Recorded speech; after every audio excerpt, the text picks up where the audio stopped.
ప్రభు అయిన యేసుక్రీస్తు నామములో మీ అందరికి వందనములు. హల్లెలూయా.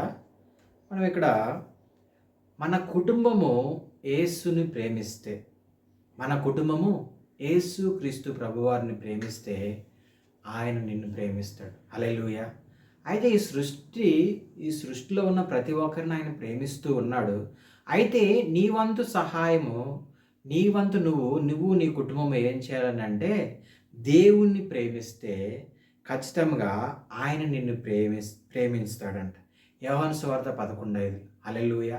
ఆయన ఖచ్చితంగా ఏం చేస్తాడు? నిన్ను ప్రేమిస్తాడు. అదేవిధంగా నీ కుటుంబాన్ని యేసు ఎరుగుతాడు. హల్లెలూయా. యేసుకి నువ్వు అంటే ఎవరు తెలుస్తుంది. ఆయన నీ కుటుంబాన్ని ఆదరిస్తాడు. హల్లెలూయా. యేసుక్రీస్తు ప్రభువారు అంటే ఆయన ఎప్పుడు నిన్ను ఆదరిస్తాడంటే, ఆయన నీ జీవితంలో ఆయన గురించి నువ్వు తెలుసుకున్నప్పుడు, ఆయన యందు విశ్వాసం ఉంచినప్పుడు, ఆయన యందు మారు మనసు ఉంచినప్పుడు, ఆయన నామములో బాప్తీసం పొందినప్పుడు, ఆయనే నిజమైన రక్షకుడని నువ్వు తెలుసుకున్నప్పుడు ఖచ్చితంగా నీ కుటుంబమును ఆయన ప్రేమిస్తాడు. హల్లెలూయా. రెండో విషయం ఏంటో తెలుసా? నీ కుటుంబం ఆయనకు తెలిసి ఎరుగుతాడు. మూడో విషయం ఏంటో తెలుసా? ఆయన ఆదరిస్తాడు ఖచ్చితంగా. ఎందుకు? ఆయన నువ్వు తెలుసుకొని ఉన్నావు, ఆయనతో నింపబడి ఉన్నావు కాబట్టి ఖచ్చితంగా నీ కుటుంబమును ఆయన ఏం చేస్తాడో తెలుసా? తప్పిస్తాడు. ప్రతి ఒక్క సమస్య నుంచి తప్పిస్తాడు. చూడండి, దేవుడు ఆల్రెడీ నిన్ను ఆ నరకం నుంచి తప్పించాడు. హల్లెలూయా. నరకం నుంచి తప్పించాడు. ఆయన కృపలో నిన్ను ఈరోజు రక్షించుకొని ఉన్నాడు. ఆయన ప్రేమలో నిన్ను ఈరోజు పోషిస్తూ ఉన్నాడు. ఆయన ప్రేమతో నిన్ను ఈరోజు నడిపిస్తూ ఉన్నాడు. నిన్ను నీ కుటుంబమును నువ్వు ఆయన తెలుసుకుంటే, నీ కుటుంబం ఆయన తెలుసుకుంటే ఖచ్చితంగా ఆయన ఏం చేస్తాడు? నిన్ను ఆదరిస్తాడు, నిన్ను ఆదుకుంటాడు, ప్రతి ఒక్క సమస్య నుంచి నీకు విడుదలనిస్తాడు. హల్లెలూయా. చూడండి, ఆయన నువ్వు తెలుసుకుంటే, ఆయనతో నువ్వు నింపబడితే నీ కుటుంబము వర్ధిల్లింపజేస్తాడు. హల్లెలూయా. నీ కుటుంబం ఏమవుతుంది? వర్ధిల్లుతుంది. నీ కుటుంబం వర్ధిల్లితే ఖచ్చితంగా నువ్వేమవుతావనంటే ఆత్మ ఫలములు నీలో నుంచి ఫలించుతాయి. హల్లెలూయా. నీ కుటుంబం వర్ధిల్లాలనుకుంటున్నావా? అయితే దేవుని సన్నిధిలోకి రా.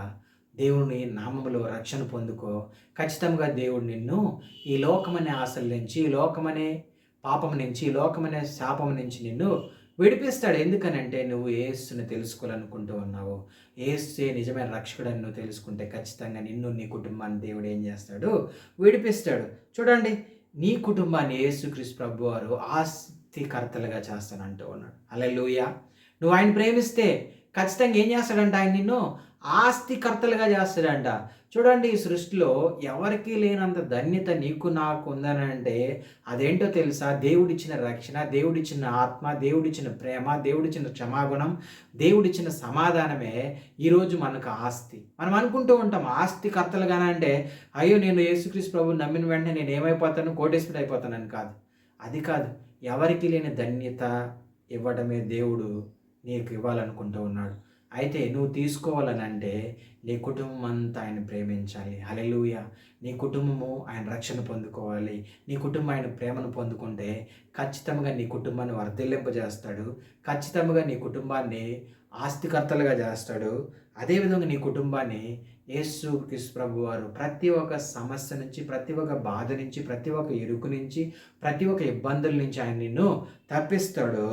నీ కుటుంబాన్ని యేసుక్రీస్తు ప్రభువారు సూర్యుని వలె ఉంచుతాడు. హల్లెలూయా. సూర్యుని వలె అంటే వెలుగు అన్నమాట, చీకటి కాదు. వెలుగుగా నిన్ను ఉంచుతాడు. నిన్ను వెలుగుగా ఉంచి అనేక మందికి వెలుగునిచ్చేలాగా దేవుడు నిన్ను చేస్తాడు. అందుకే నీ కుటుంబము యేసుని ప్రేమించాలి. నీ కుటుంబము యేసుతో నడవాలి. నీ కుటుంబము యేసుని ఎరగాలి. నీ కుటుంబము యేసు యందు విశ్వాసం ఉంచాలి. నీ కుటుంబం ఉంచితే ఖచ్చితంగా దేవుడు నిన్ను వర్ధిల్లింపజేస్తాడు. ఖచ్చితంగా దేవుడు నిన్ను ఆస్తికర్తలుగా చేస్తాడు. ఖచ్చితంగా దేవుడు నిన్ను పోషిస్తాడు. ఖచ్చితంగా దేవుడు నీ ఆర్థిక ఇబ్బందులన్నిటి నుంచి విడుదలనిస్తాడు. ఖచ్చితంగా యేసుక్రీస్తు ప్రభువారు నిన్ను ఈ లోకమనే చెర నుంచి తప్పించి పరలోకం వైపు నిన్ను నడిపిస్తాడు. హల్లెలూయా. అలాంటి గొప్ప భాగ్యాన్ని నీకు ఇవ్వాలనుకుంటూ ఉన్నాడు.